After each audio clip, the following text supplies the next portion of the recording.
Single ಇದೊಂದು romantic comedy drama cinema. ಇನ್ನು ಸಿನಿಮಾದಲ್ಲಿ ಶ್ರೀ ವಿಷ್ಣು, ಇವಾನ ಹಾಗೆ ಕೇಟಿಕಾ ಶರ್ಮಾ ಅವರು ಮೈನ್ ಲೀಡ್ ರೋಲಲ್ಲಿ ಆ್ಯಕ್ಟ್ ಮಾಡಿರುವಂಥ ಒಂದು ತೆಲುಗು ಸಿನಿಮಾ. ಇನ್ನು ಸಿನಿಮಾ ನೋಡಿದ ನನಗೆ ಸಿನಿಮಾದಲ್ಲಿ ಏನು ಇಷ್ಟ ಆಯಿತು, ಏನು ಕಷ್ಟ ಆಯಿತು ಅಂತ ಕಂಪ್ಲೀಟಾಗಿ ಈ ವಿಡಿಯೋದಲ್ಲಿ ನೋಡೋಣ.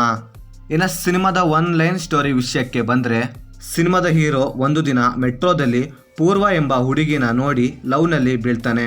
ಆ್ಯಂಡ್ ಮುಂದೆ ಅವನು ಆ ಲವ್ಗೋಸ್ಕರ ಏನನ್ನೆಲ್ಲ ಮಾಡ್ತಾನೆ. ಹಾಗೆ ಈ ಪ್ರೋಸೆಸ್ನಲ್ಲಿ ಹರಿಣಿ ಎಂಬ ಹುಡುಗಿ ಹೀರೋನ ಲವ್ ಮಾಡುವಂಥ ಹೀರೋ ಹಿಂದೆ ಬೀಳ್ತಾಳೆ. ಆ್ಯಂಡ್ ಮುಂದೆ ಹೀರೋಗೆ ಈ ಇಬ್ಬರು ಹುಡುಗಿಯರಲ್ಲಿ ಹೀರೋಗೆ ಯಾವ ಹುಡುಗಿ ಸಿಗ್ತಾಳೆ ಅಂತ ನೀವು ಸಿನಿಮಾ ನೋಡಿದ್ರೆ ತಿಳ್ಕೊತೀರಾ. ಇನ್ನು ಸಿನಿಮಾದಲ್ಲಿ ನನಗೆ ಇಷ್ಟವಾಗಿದ್ದು ಇದರ ಕಾಮಿಡಿ. ಆ್ಯಕ್ಚುಲಿ ಹೇಳಬೇಕಂದ್ರೆ ಸಿನಿಮಾಗೆ ಮೈನ್ ಪ್ಲಸ್ ಪಾಯಿಂಟ್ ಅಂದರೆ ಇದರ ಸಿಚುವೇಶನ್ ಕಾಮಿಡಿ ಅಂತೀನಿ. ಯಾಕಂದರೆ ಅವು ಸಿಕ್ಕಾಪಟ್ಟೆ ನಗು ತರಿಸ್ತವೆ. ಹಾಗೆ ಆ ಕಾಮಿಡಿ ಸೀನ್ಸ್ನಲ್ಲಿ ಬರುವಂಥ ಡೈಲಾಗ್ಸು ಕೂಡ ತುಂಬ ಸಖತ್ತಾಗಿತ್ತು ಅಂತೀನಿ.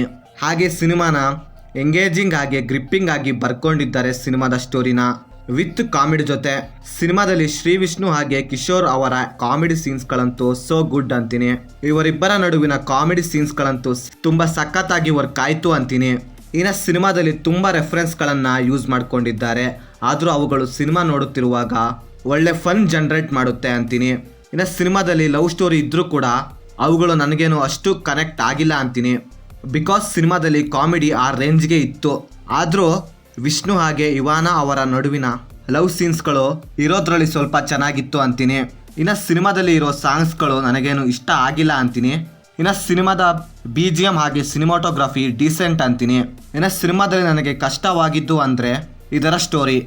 ಸಿನಿಮಾದ ಕಥೆಯಲ್ಲಿ ಅಂತ ಹೇಳಿಕೊಳ್ಳುವ ರೇಂಜ್ಗೆ ಸ್ಟ್ರಾಂಗ್ ಸ್ಟೋರಿ ಏನೂ ಇಲ್ಲ ಅಂದರೂ ಕಾಮಿಡಿ ಜೊತೆ ತುಂಬ ಚೆನ್ನಾಗಿ ಹ್ಯಾಂಡಲ್ ಮಾಡಿದ್ದಾರೆ. ಸಿನಿಮಾದ ಫಸ್ಟ್ ಹಾಫ್ ತುಂಬ ಎಂಗೇಜಿಂಗ್ ಆಗಿಡುತ್ತೆ. ಆದರೆ ಸೆಕೆಂಡ್ ಹಾಫ್ನ ಇನ್ನೂ ಕೂಡ ಹೈ ಲೆವೆಲಲ್ಲಿ ಎಕ್ಸ್ಪೆಕ್ಟ್ ಮಾಡಿದ್ದೆ. ಆದರೆ ಸಿನಿಮಾದ ಸೆಕೆಂಡ್ ಹಾಫ್ ಆ ಎಕ್ಸ್ಪೆಕ್ಟೇಷನ್ನ ರೀಚ್ ಆಗಿಲ್ಲ ಅಂತೀನಿ. ಹಾಗೆ ಸಿನಿಮಾದ ಕ್ಲೈಮ್ಯಾಕ್ಸು ಕೂಡ ಸ್ಯಾಟಿಸ್ಫೈ ಮಾಡೋದ್ರಲ್ಲಿ ಫೇಲ್ ಆಯಿತು ಅಂತೀನಿ. ಇನ್ನು ಓವರಲ್ ಆಗಿ ಹೇಳೋದಾದರೆ ಇದೊಂದು ಓಕೆ ಮೂವಿ ಅಂತೀನಿ. ಒಳ್ಳೆ ಕಾಮಿಡಿ ಫನ್ ಇರೋ ಮೂವಿನ ನೋಡ್ಬೇಕು ಅಂದ್ಕೊಂಡಿದ್ರೆ ಈ ಸಿನಿಮಾನ ಮಸ್ಟ್ ಟ್ರೈ ಅಂತೀನಿ. ಇನ್ನು ಸಿನಿಮಾನ ಫ್ಯಾಮಿಲಿ ಜೊತೆ ನೋಡ್ಬೋದು, ಯಾವುದೇ ಬ್ಯಾಡ್ ಸೀನ್ಸ್ ಇರೋದಿಲ್ಲ. ಸೊ ಇದು ಫ್ರೆಂಡ್ಸ್, ನಾನು ಸಿನಿಮಾ ನೋಡಿದ್ದಾದಮೇಲೆ ನನಗೆ ಅನಿಸಿದ ಒಪಿನಿಯನ್. ನೀವೇನಾದರೂ ಆಲ್ರೆಡಿ ಸಿನಿಮಾ ನೋಡಿದರೆ ನಿಮಗೇನು ಅನ್ನಿಸ್ತು ಅಂತ ಕೆಳಗಡೆ ಕಮೆಂಟ್ ಮಾಡಿ. ಹಾಗೆ ನೀವೇನಾದರೂ ನಮ್ಮ ಚಾನಲ್ಗೆ ಫಸ್ಟ್ ಟೈಮ್ ವಿಸಿಟ್ ಮಾಡಿದರೆ ನಮ್ಮ ಚಾನಲಲ್ಲಿ ಬರೋ ಕಂಟೆಂಟ್ ಇಷ್ಟವಾಗಿದ್ದರೆ ಸಬ್ಸ್ಕ್ರೈಬ್ ಮಾಡಿ. ಹಾಗೆ ಪಕ್ಕದಲ್ಲಿರೋ ಬೆಲ್ ಬಟನ್ನ ಕ್ಲಿಕ್ ಮಾಡಿ. ಮತ್ತೆ ಬೇರೆ ವಿಡಿಯೋದೊಂದಿಗೆ ಆದಷ್ಟು ಬೇಗ ಸಿಗುವ. By friends.